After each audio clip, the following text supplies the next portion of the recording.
Theosis, divinization, becoming God. This is a theme which I've mentioned previously, and it is a cornerstone of Orthodoxy, where Theosis, divinization through the liturgy, through the sacrifice, incorporation into the divine nature is heavily emphasized, and which some people think this is an Orthodox thing, when in fact it is a Christian thing, a Catholic thing. And what I'm speaking about it today was at the Holy Sacrifice, the Divine Liturgy, the Divine Sacrifice today at the traditional, the real Roman Rite, for the 18th Sunday after Pentecost. There is no ordinary time in the traditional calendar. Compare it with the Orthodox, with all the Copts, with whatever. There's always after Pentecost.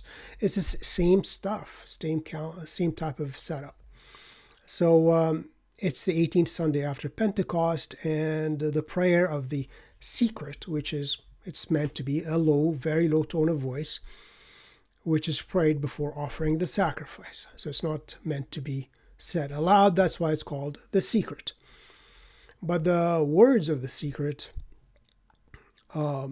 triggered, I thought, wow, this is another emphasis on theosis, on divinization, another emphasis on us being incorporated into the divine Godhead, into God, becoming partakers of the divine nature, as St. Peter says.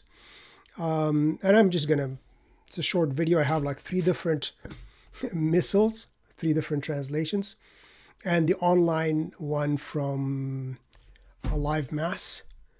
And I'm just going to read the prayer itself, because we should not just, for Catholics, for Latins, shouldn't just relinquish that privilege, that teaching to the Orthodox, when it is a universal, ancient Christian teaching embedded into the traditional rite of the Church, of the Roman rite of the Church.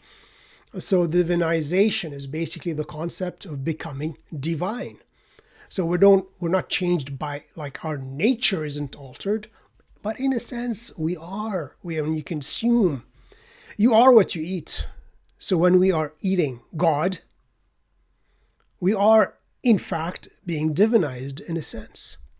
So the concept of becoming divine, so it's a process of spiritual transformation, or we're become sharers in the divine nature and the divine life.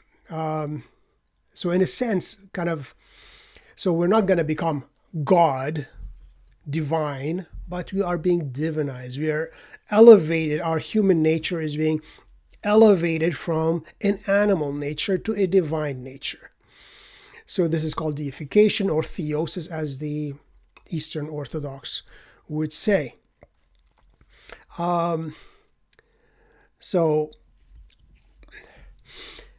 So it's meant being kind of a complete union with God, being part of the Trinity, incorporation into Christ, who incorporated human nature into his divine nature. So, and you see that, I mean, in 2 Peter 1, verse 4, St. Peter, says that believers can become partakers of the divine nature. Partakers become part of the divine nature. So it is coming from St. Peter himself. And Christ himself said, be perfect as your heavenly Father is perfect. You want to be like God, basically.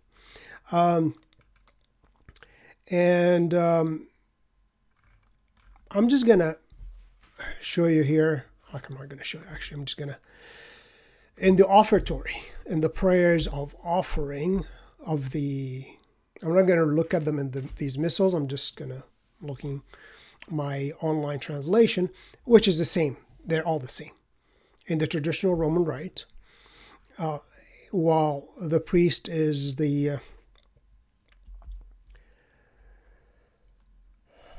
so when at the offertory he prays, "O God, who in creating human nature didst wonderfully dignify it and still more wonderfully restore it." So Christ, God himself, Christ restored fallen human nature. So when Vatican II talks about, I think, saving human nature or saving man as such, this is what it means. The human nature was restored through the incarnation of Christ Jesus, our God. So it says here, grant that and still more wonderfully restore it, grant that by the mystery of this water and wine, we the congregants, we the faithful, we those gathered for the divine sacrifice at the altar of God, that we be made partakers of the divine nature, quoting St. Peter direct. This is from the Traditional Roman Liturgy. And then it continues, who, meaning Jesus Christ, vouchsafed to be made partaker of our human nature, even Jesus Christ our Lord, thy Son, who lives and reigns with thee in the unity of the Holy Ghost, God, world without end. And actually, as an aside, you will notice that in the traditional Roman Rite, the Trinity is constantly mentioned. If compared, just go to the regular Mass, like I, once in a while, they will end the prayer with, through Jesus Christ our Lord. That's it. Where is the Trinity? Where is the Father, Son, and Holy Spirit? In the traditional rite, in the traditional Roman Rite, the Trinity is mentioned over and over and over and again. It says, say for example, through Jesus Christ our Lord, who lives and reigns with thee, the Father, in the unity of the Holy Spirit, one God. Or it is always, at the end, there's 3 or 4 variations of the final part of the prayer, depending on the feast, but it is always the Trinity is mentioned. It's not just simply through Jesus Christ our Lord. I mean, is Jesus part of the Trinity? So this is very, very, again, a distinction of the traditional Roman Rite and an impoverization in the fabricated liturgy of Bonini and Paul VI, in the Rite of Paul VI.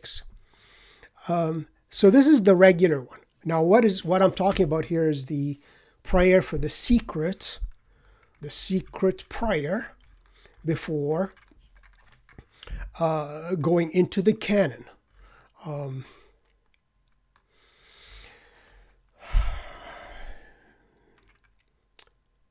Where am I here? I'm just going to looking for the. Oh, here we go. So after just before the preface. So this is the secret. This is the before you go through, the Lord will be with you, and also with thy spirit. Lift up your hearts to the Lord. That's the preface. So the secret comes before the preface. And the online from livemass.net, the translation, which if you're having your phone, if you took your phone to Mass instead of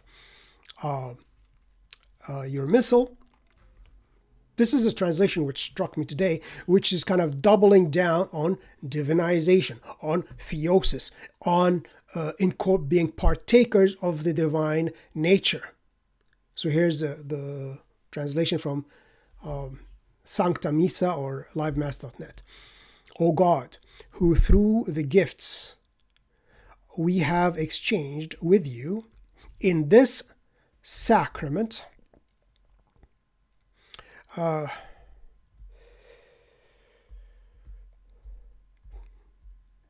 in the Latin it says sacrifice, sacrifici, so not actually sacrifice, have made us partakers of the supreme Godhead.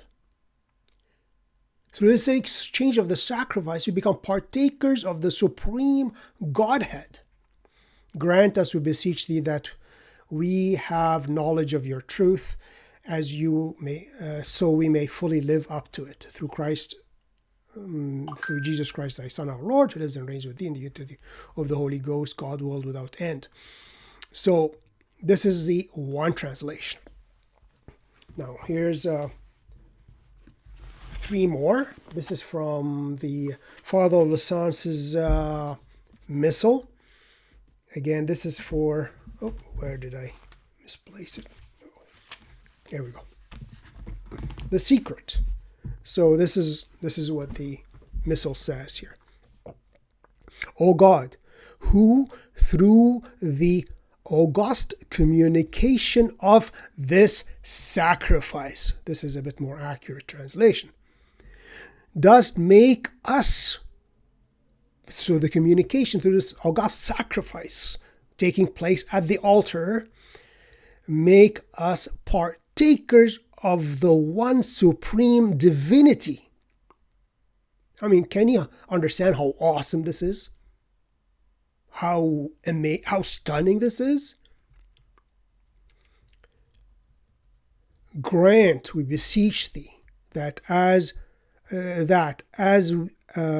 we know thy truth, so we may ever follow it with worthy actions through our Lord Jesus Christ, thy Son, who lives and reigns with thee in the unity of the Holy Ghost, God without end. So this is from the Father Lasance's Missal. I can put this aside here. Now this is this is the Marian Missal, the New Marian Missal, by Father Jurgens. So this is his translation. O God, who by the venerable intercourse with us in this sacrifice, it's not the sacrament, it's the sacrifice, dost make us partakers of the one supreme Godhead. Grant, we beseech thee. One last one. That is from Fulton Sheen, Bishop Fulton Sheen. His kind of, here it is, Fulton Sheen's Sunday Missal. Kind of a bit unique structure of that one. It basically puts the full variable for each Sunday, the full on either side. So anyways, let's see here. Here's his translation. O God, who works such a wondrous exchange through this sacrifice as to make us, so the wonderful, the most amazing exchange, to make us sharers in thy one and supreme Godhead. Grant, we beg thee, that we who know thy truth may through our right conduct come to its possession through Jesus Christ, our Lord, who lives and reigns, and so forth. So these are the four different translations. But the point of this is that theosis, don't be fooled. Don't let the Orthodox tell you, we believe in theosis and divinization, and you Latins don't believe that. You're so materialistic. You don't have this concept of theosis, of divinization, of being partakers of the divine nature. They might have a point in a practical matter. Like practically, how many priests do you hear, or how much preaching do you hear, even among traditionalists, about theosis, about divinization, about us being partakers of the divine nature, as St. Peter himself in his letter says. As the prayer of every single Mass at the offertory, quoting directly St. Peter, talks about us being partakers of the divine nature of him who humbled himself to be a partaker of our human nature, restoring our human nature. So in a sense, they're correct, because we don't talk about it. The Latins, the Roman Catholics, don't usually talk about it. We leave that to the mystical Eastern Orthodox, when the identical same teaching is embedded in the traditional Roman Rite. It just needs to be emphasized. It needs to be brought out. It has to be clear that when you go to Mass, we're not just at the Last Supper commemorating Jesus, we are at the divine sacrifice. And through that sacrifice and through the participation and communion in that one divine, august sacrifice, we, baptized, confirmed, become in a much greater degree partakers of the divine nature. What is the divine nature? The triune God, Father, Son, and Holy Spirit. We are incorporated into Jesus Christ. And who is Jesus Christ? He is God-man. He is a God-man. He is the one person who is both God and man. He united, without them intermixing, these two natures into one divine person. And we are incorporated into that one person.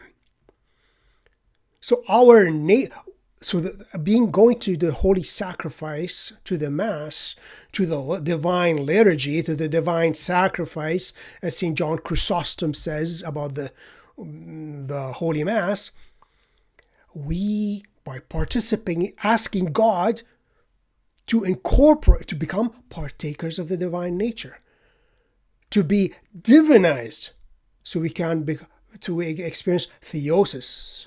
So this is something actually for us to contemplate, to think about, to ponder, especially when we are at that life-changing event, that one sacrifice which is offered from the rising sun to its setting, from the east to the west, the non-ending sacrifice. As I think the prophet Malachi says, the pure offering. And that pure offering, with us participating in that one pure offering, we become partakers of the divine nature. That's it. That's all. Let's keep that in mind. And when you hear somebody says, we're into theosis and divinization, and you people don't believe that. No, actually we do. It is embedded into our very own traditional liturgy. All right, hopefully you enjoyed this short video. Do me a favor, just like the video, subscribe, share, and I'll see you next time, whenever that may be, ladies and gentlemen, boys and girls, children of all ages. All right, see you next time. Bye-bye.